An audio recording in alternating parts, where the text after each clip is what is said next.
자, 얘들아, 이제 이번 동영상에서는 우리가 94쪽 급성염증에서의 화학적 매개체 여기부터 시작을 할 텐데, 책을 같이 보면 우리 급성염증에서의 화학적 매개체를 보면 책에 쭉 종류가 나와 있어. 혈관 아민류라든지 혈장 단백 분해 효소, 그리고 이제 아라키돈산 대사물 리소솜 성분, 그리고 이제 산소에서 유래한 유리기, 혈소판 활성인자, 시토카인, 이렇게 있는데, 첫 번째부터 보면은 첫 번째가 이제 혈관 활성 아민류인데, 여기에는 이제 히스타민과 세로토닌이 있어. 이 두 가지 물질은 이제 혈관의 확장과 이제 혈관 투과성을 증가시키는 물질로 이제 비만세포라든지 호영기구, 그리고 혈소판 등의 과립으로 저장이 되어 있다가 자극이 가해지면 이제 일시적으로 유리가 되는 거야. 그렇기 때문에 이제 페니실린 쇼크라든지 이제 알레르기성 질환에서 볼 수가 있고, 그 다음 보면은 두 번째가 이제 혈장 단백 분해 효소인데, 여기에는 책에 나와 있듯이 보채개, 키닌계, 혈액 응고개가 있어. 보채개는 이제 C1에서 C9까지 약 20여 종의 단백질로 구성이 되어 있고, 이 보채개는 이제 주로 혈장에 존재하면서 면역적 자극이나 이제 응집된 IgG 또는 비면역적 자극이 활성화가 되는 거지. 그래서 얘의 역할은 이제 혈관 투과성을 증가시키고 백혈구 주화성에 관여를 하는 거야. 그리고 그 다음을 보면은 이제 키닌계가 나와 있는데, 이제 키닌계 책의 설명을 보면은 하게만 팩터라고 나와 있어. 근데 이 하게만 팩터가 되게 생소하잖아. 그래서 이거 하기 전에 먼저 자료를 보내준 걸 보면은 이거랑 똑같은 거거든. 음. 이게 뭐냐면 응고인자 중에 하나야. 이게 하게만 팩터가. 그래서 응고인자가 총 12개로 되어 있는데, 이걸 간단히 먼저 한번 짚어볼 건데, 프린트를 보면 응고 과정과 이에 의한 정상적인 지혈의 필수적인 혈액 중의 물질로, 이들은 로마 숫자로 표시하며 활성 상태를 나타내기 위하여 A라는 기호를 덧붙인다. 혈소판 인자는 아라비아 숫자로 표시하는데, 이것도 역시 혈액 응고에 관계한다. 그래서 1번부터 나와 있는데, 팩터 1은 섬유소 원이야. 그래서 고분자량의 혈장 단백으로서 트롬빈의 작용을 통하여 이제 섬유소로 변하는 거지. 그래서 이 인자가 부족하게 되면은 이제 무섬유소원 혈증이나 저섬유소원 혈증을 일으킬 수가 있다. 그리고 팩터 E는 프로트롬빈으로, 이제 얘도 혈장 중에 있는 단백으로서 외인성 프로트롬빈 전환인자에 의해서 트롬빈으로 전환이 되는 거지. 그래서 그냥 팩터 1은 섬유소 원이고 팩터 2는 프로트롬빈이다 라고 그냥 이렇게 보면 될 것 같고, 3번은 조직 트롬보플라스틴이라는 거야. 그리고 네 번째를 보면 팩터 4는 칼슘이야. 칼슘 또한 혈액 응고의 여러 단계에서 필요한 인자고, 팩터 5는 불안정 인자로 프로엑셀러린이라는 거야. 그리고 팩터 6은 있었는데, 예전에는 이제 팩터 5의 활성화형으로 생각되었던 인자지만 현재 지열 체계에 있어서는 이제 더 이상 고려되고 있지 않아서 얘는 이제 삭제가 되었어. 그래서 프린트에도 X 표시를 하면 될 것 같고, 그 다음에 7번은 프로콘버틴이라는 거야. 얘 또한 혈액 공고의 외인성 경로에 관여하는 인자다. 그래서 얘가 유전이나 후천적 그로 부족하게 되면 출혈을 일으킬 수가 있다. 그리고 그 다음이 8번이 항혈우병 인자야. 얘 인자가 부족하게 되면은 이제 혈우병 A를 일으킬 수가 있는 거지. 그리고 그 다음 9를 보면 얘는 크리스마스 인자라고도 하고 혈장 트롬보플라스틴 성분이야. 얘도 혈액 응고의 내인성 경로에 관여하고, 얘가 부족하게 되면은 혈우병 B나 크리스마스병으로 불리는 출혈성 증후군을 일으키는 거야. 그래서 8번이 부족하게 되면 혈우병 A를 일으키고, 9번이 부족하게 되면 혈우병, 비나 크리스마스병을 일으킬 수가 있다. 그리고 10번을 보면 얘는 스트로트 인자로 얘도 저장이 안전한 물질로 혈액 응고의 내인성, 외인성의 두 경로에 관여를 하고 얘 또한 부족하게 되면 전신적인 혈액 응고 장애를 일으킬 수가 있다. 그리고 그 다음이 보면은 11번 얘 또한 항혈우병 인자다. 그래서 혈액 응고의 내인성 경로에 관여를 하고 12번은 우리가 지금 책에 나와 있는 하게만 인자야. 그래서 얘는 안정된 인자로 유리나 다른 이물 표면과 접촉하면 활성화되고 이 실험에서 혈액 응고의 내인성 경로에 작용을 한다. 하지만 얘 또한 부족하게 되면 혈액 응고가 지연은 되나 이제 임상적인 출혈은 드물다. 그리고 마지막 13번 얘도 섬유소 안정인자라고 볼 수가 있고 세세하게 우리가 알 필요는 없지만 이렇게 혈액 응고에 관여하는 인자가 총 12개 여기 숫자로는 13번이지만 아까 중간에 하나가 삭제가 됐지? 그래서 걔를 빼면 12개가 있기 때문에 이렇게 응고인자는 총 12개가 있다라고 한 번씩 보면 될 것 같아. 그래서 여기 우리 책에 키닝계에 나와 있는 하게만 팩터가 응고인자 중에 하나다 라고만 알고 있으면 될 것 같아.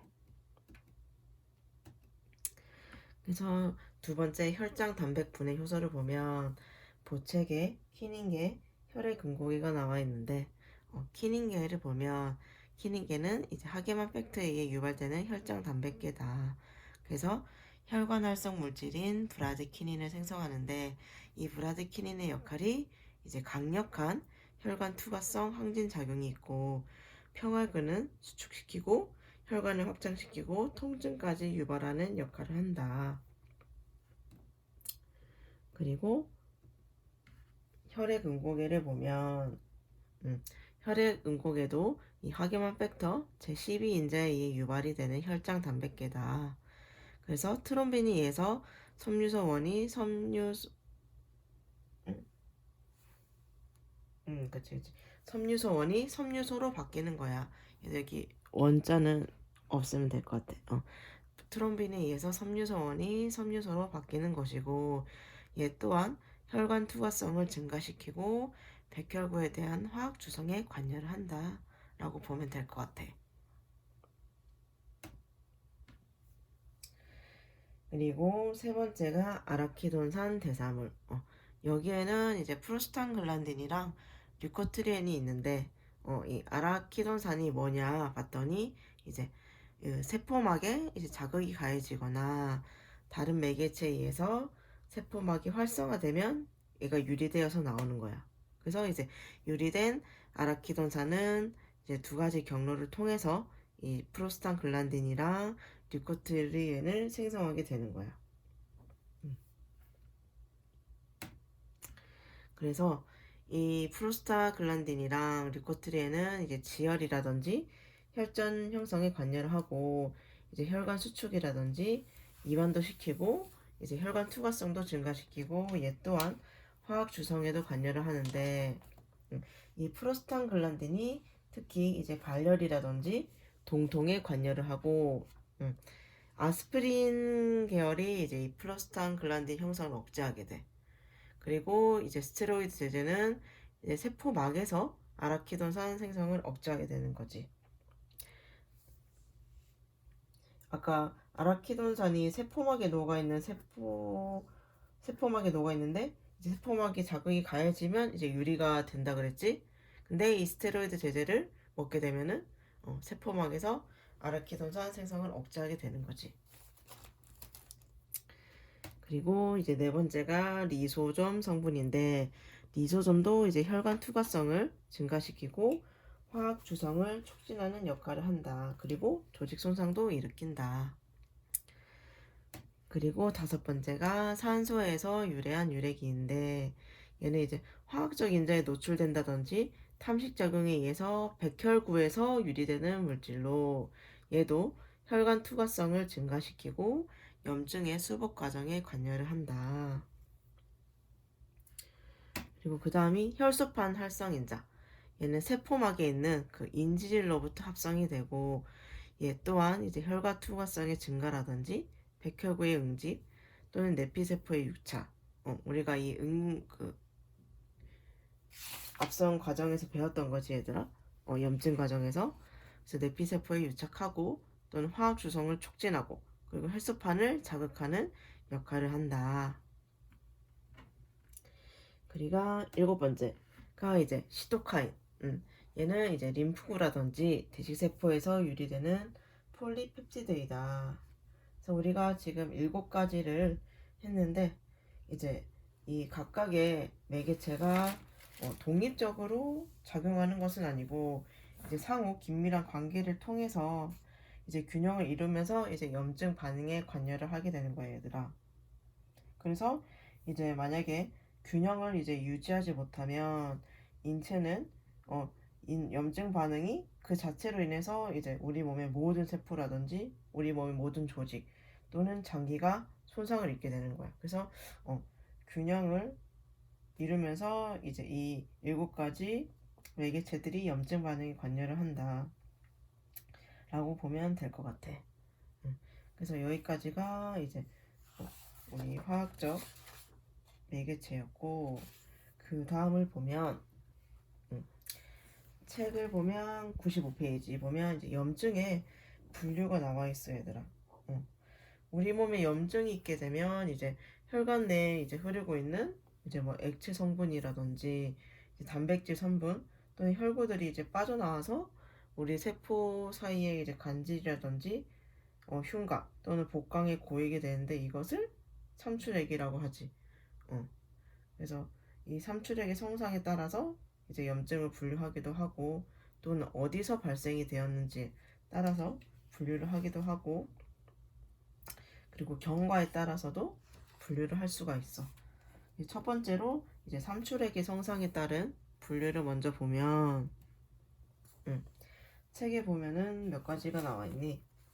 총 4가지가 나와 있는데 첫 번째를 보면 장액성 염증이야. 이 장액성 염증은 급성 염증의 초기 단계로 경미한 손상 시에 나타날 수가 있다. 이 특징은 단백 농도와 점성이 낮은 액상 성분이 삼출이 되는 게 특징이야.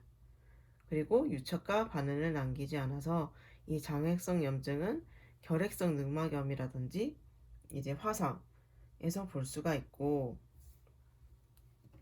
그 다음에 섬유소성 염증은 이제 이 말 그대로 다량의 섬유소원을 포함한 혈장 성분이 삼출이 되는 거야. 그래서 이 병소에 섬유질이 현저하게 있고 그렇기 때문에 다수의 호중구도 침륜이 되어 있다. 그래서 얘는 내피세포라든지 중피세포의 심한 손상 시에 나타날 수 있고, 섬유소성 만약에 심막염이라고 하면은 이제 심장 표면에 털이 난 것처럼 보이는 게 특징이고, 섬유소성 장막염은 이제 그 상처가 있던 쪽이 아니라 그 상처된 곳이 치유되면 그 반대쪽 장막면에 이제 유착을 남기는 게 특징이다 라고 보면 될 것 같아. 그리고 그 다음이 이제 화농성 염증인데 염증성 삼출액이 고름으로 형성이 되어 있는 경우야 얘는. 그래서 얘 또한 삼축물에 호중구가 다량 함유되어 있고 많은 농이라든지 화농성 삼축물을 생성할 수가 있어. 그렇기 때문에 이제 농을 잘 형성하는 이제 화농성 세균의 일종인 이제 포도알균이라든지 임질균 또는 수막알균의 감염에 의해서 유발이 될 수가 있어. 그래서 이 화농성 염증은 이제 축농증이라든지 봉화지겸에서도 볼 수가 있고 이제 급성 충수돌기염 즉 맹장염이라고 하지. 맹장염에서도 볼 수가 있다. 그리고 그 다음이 이제 마지막으로 출혈성 염증인데 이 출혈성 염증은 혈관이 많은 조직이 손상이 되면 이제 출혈성 삼출물을 생성을 하게 되는데 이 출혈성 염증의 특징은 섬유소 섬유소성 염증이랑 화농성 염증이 함께 일어나는 거야. 그게 특징이라고 볼 수가 있어. 그래서 이제 삼출액에 따른 성상에 따른 분류로 이제 앞서 우리가 장액성 염증, 섬유소성 염증, 고름 염증, 그리고 출혈성 염증 이 네 가지를 했고, 그 다음으로 봐야 할 것은 이제 발생 부위에 따른 분류인데 96페이지를 보면은 여기도 네 가지가 나와 있어.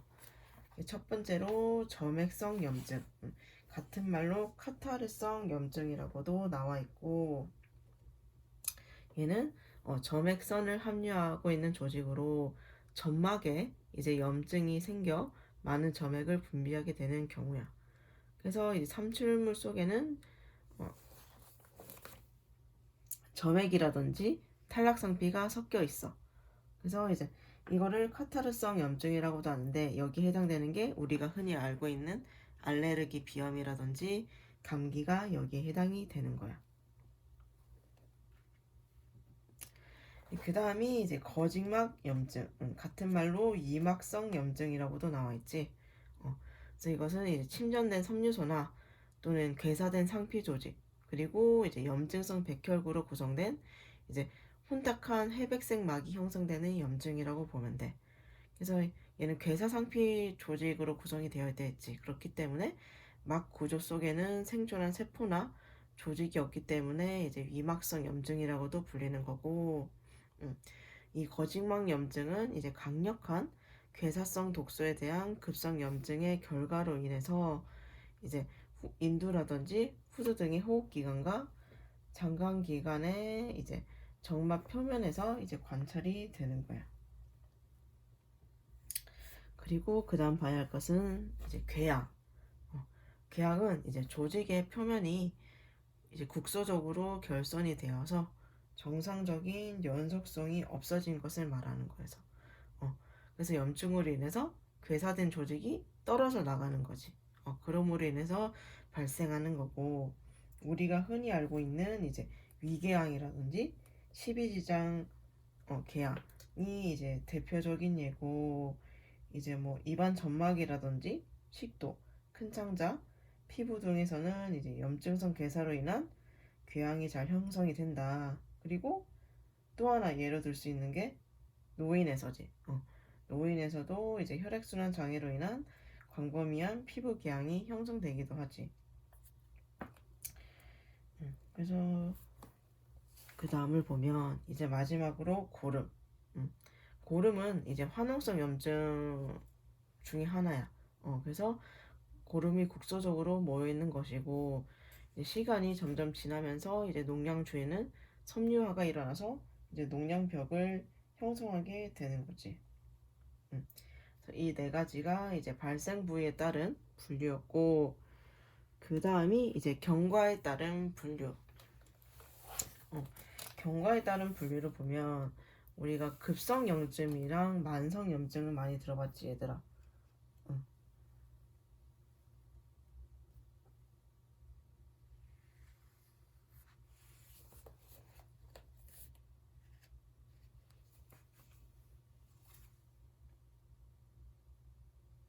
아, 잠깐 우리 앞서서 다시 넘어가면,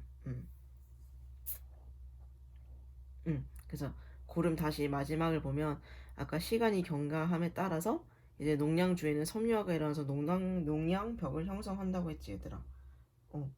그래서 이 농양벽이 형성이 되었을 경우에는 항생제가 이제 벽이 막혀서 그 농양 내부로 침투해 들어가지 못해.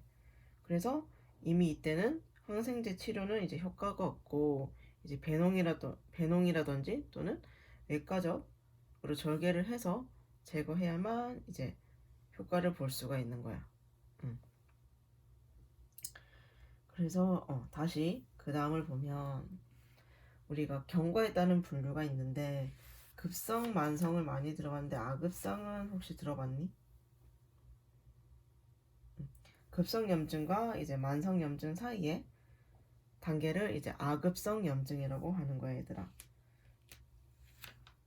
그래서 책을 보면은 97페이지를 보게 되면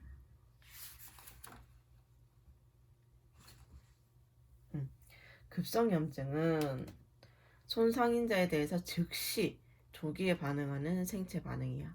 그래서 염증 반응은 갑자기 시작이 되거나 또는 수일 내지 수주간 지속이 될 수가 있어.